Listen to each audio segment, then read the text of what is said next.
Então, muitas vezes a gente tem que... Eu até brinco assim, você está indo ou voltando, né? Tem que estar indo, né? É verdade. Com certeza. E, pastor? Quando você fez a pergunta, me veio à memória um texto de Isaías, falando que Deus está fazendo coisas novas. Sim. E esse momento de espera, na maioria das vezes, é o momento que nós precisamos nos posicionar para que Deus faça as coisas novas que Ele já planejou fazer. Agora, o que vai facilitar esse meu tempo de espera enquanto Deus está fazendo coisas novas? É eu lembrar das coisas passadas.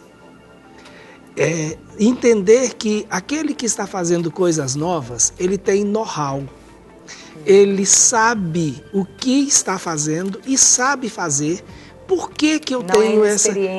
Não é inexperiente. E por que eu tenho essa certeza?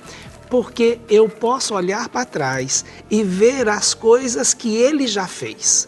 Quando eu olho para trás e vejo as coisas que Deus já fez, não só na minha vida, mas ao meu redor, eu vou entender que eu posso esperar coisas novas de um Deus criativo, de um Deus que pode fazer, de um Deus que, quando promete, Ele tem condição de cumprir com as suas promessas.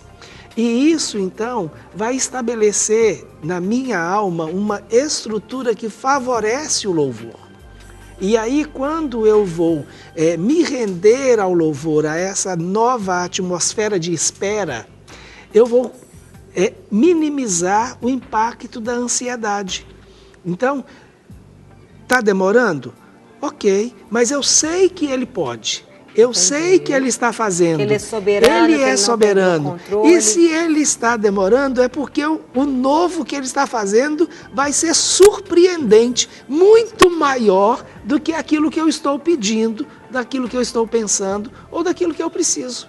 Então Ele é infinitamente mais e Ele faz infinitamente mais do que aquilo que nós pedimos ou pensamos. Por que a nossa memória ela é tão curta para lembrar de coisas boas e ela é tão boa para lembrar de coisas ruins? Coisas ruins. Vocês podem me explicar, por favor? Por conta do conteúdo de bombardeio que nós carregamos no subconsciente, que ele vai armazenando e muitas vezes ele puxa isso, né? Ele puxa as coisas ruins. E a nossa natureza também, não é? Nós já temos essa natureza que veio lá do Éden, né? E é uma natureza que a gente tem que vigiar e trabalhar e moldar, né? Que é a natureza ruim, pecaminosa. Então ela sempre vai trazer uma coisa ruim, não é? Então muitas vezes as pessoas torcem, né? Uma vez eu estava assistindo um filme e os bandidos, eles soltaram um banco e a polícia estava perseguindo eles, né? Aí eles conseguiram passar, atravessar uma linha, o trem veio e a polícia não conseguiu atravessar. E o povo no cinema bateu o palmo, né? Porque eles conseguiram fugir os bandidos. Então, olha para você ver, eu olhei assim e falei, gente, o que é isso, né? Você vê como que o coração das pessoas estão nessa questão do lado, assim, de pensamentos negativos mesmo. Então, a gente tem que tomar muito cuidado para a gente não torcer a favor das coisas ruins, e sim das coisas boas. E muitas vezes, igreja. Por isso que a gente tem que trabalhar o louvor, que o louvor liberta, ele enche o coração do homem. Muitas vezes a pessoa torce assim, não, fulano fez isso comigo, ele vai pagar. Deus vai pesar a mão sobre ele, você entendeu? Então a gente vê ali o lado ruim da pessoa. Né? Em vez de orar para amontoar brasas e tudo, né? Perdoar e tudo, não. Tem aquele instinto de vingança. Então a gente tem que tomar. Eu separei aqui o Salmo 150, que eu acho muito bonito, e ele fala assim, louvai ao Senhor, louvai a Deus no seu santuário, louvai-o no firmamento do teu poder, louvai-o pelos seus atos poderosos, louvai-o conforme a excelência de tua grandeza, louvai-o com som de trombeta, louvai-o com saltério e harpa, louvai-o com tamborim e dança, louvai-o com instrumento de cordas e com órgãos, louvai-o com símbolos sonoros, louvai-o com símbolos altissonantes. Tudo quanto tem fôlego, louve ao Senhor e louvai ao Senhor. Tudo quanto tem fôlego, louvai ao Senhor. Então todos... Ser que respira, está capacitado Respirou a louvar aí, ó. o Senhor. Agora, eu acho que é interessante também de falar que o que é louvor? Louvar não é cantar. Louvar é um estilo de vida. Sim. Porque senão fica somente uma melodia, uma canção. Não. Existe um estilo de vida. Vamos falar desse estilo de vida, porque isso é uma arma espiritual que nós temos. O louvor é uma das armas de guerras, né? Porque nós sabemos que a nossa luta não é contra carne nem sangue, ela é espiritual e Deus nos dá armas espirituais. Uma dessas armas é o louvor. Mas não é simplesmente você cantar uma música. Vamos falar o que é esse estilo de vida. Carol, quando você falou a respeito da facilidade que o homem tem, né, a pessoa tem em ver as coisas ruins,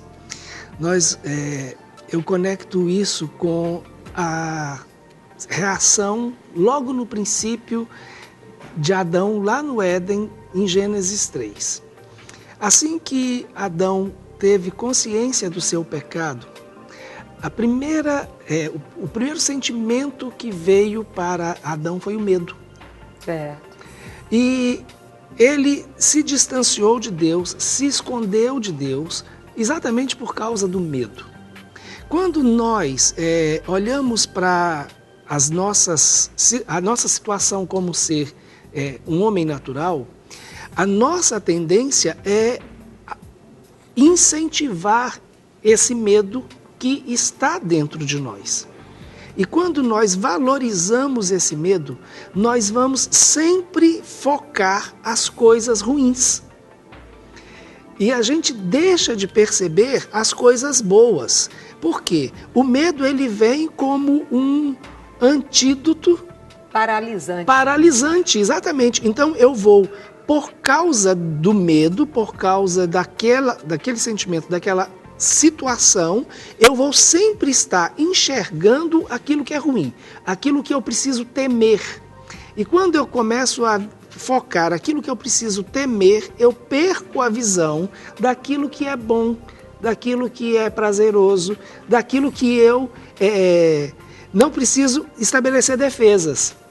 Então, o nosso instinto, ele favorece um sistema de defesa por causa exatamente desse medo. O que seria, então, esse estilo de vida de louvor? Seria tentar desvincular o nosso estilo de vida dessa atmosfera de medo e focar realmente na nossa expectativa das coisas que são as coisas que nos dão prazer e que são boas e que vêm de Deus. Então, todas as vezes que eu estou focando algo com um sentimento de defesa, de proteção, de autoproteção, eu estou tirando o foco daquele que pode me proteger verdadeiramente, que é Deus. Então, eu estou estabelecendo um estilo de vida centrado na minha própria força. Então, criar um estilo de vida que seja um estilo de vida de louvor é criar um estilo de vida dependente de Deus, sabendo que eu não preciso temer coisa alguma, porque Ele está comigo e eu posso viver grato, viver um estilo de vida que realmente favoreça a perceber as coisas que Deus tem feito e louvá-lo por isso. E louvar a Deus com as atitudes, né? Isso, Com o vamos falar testemunho. um pouquinho isso. O nosso A pessoa testemunho, dá cheque sem fundo e está louvando a Deus. Como é que é isso? É meio difícil, né? Tá lá pecando, tá louvando a Deus, não é? Então, quebra de relacionamento com Deus, não é? Isso tira o verdadeiro louvor, a verdadeira adoração. Então, nós temos que adorar, a Bíblia fala que nós temos que adorar em espírito e em verdade.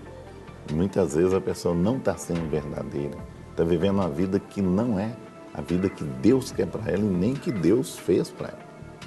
Está caminhando, né, a uma situação, porque muitas vezes a pessoa está triste na igreja e tudo, fala assim, eu não consigo nem cantar, não consigo entrar na adoração e tudo. Por quê? Porque existe uma barreira dentro dela. E muitas coisas acontecem também na questão de uma pessoa deprimida, uma pessoa que está passando por um problema assim, de perda e de tudo, ela vai passar por esse problema. Mas isso não quer dizer que ela possa louvar a Deus com as atitudes dela, com a forma dela de agir, com a forma de pensar, até de superar as coisas. Isso também é adorar a Deus. Não é, Senhor, eu estou passando por isso, mas eu sei que o Senhor está comigo, eu sei que o Senhor é presente na minha vida, eu sei que o Senhor vai me tirar dessa, eu sei que eu vou sair lá na frente. Olha para você ver como que adora a Deus, assim, com palavras, né? Eu reconhecer que mesmo diante de situação, Deus é comigo, né? E Deus, né, quer o melhor para mim. Eu sempre falo com as pessoas, gente, Deus quer o melhor.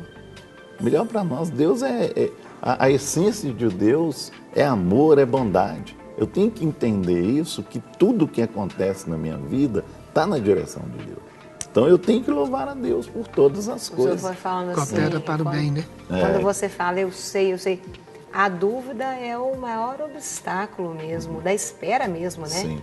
Quando você deixa a dúvida entrar no seu coração, aí você vai se contaminando. E ela traz uma incredulidade, a dúvida. Traz incredulidade.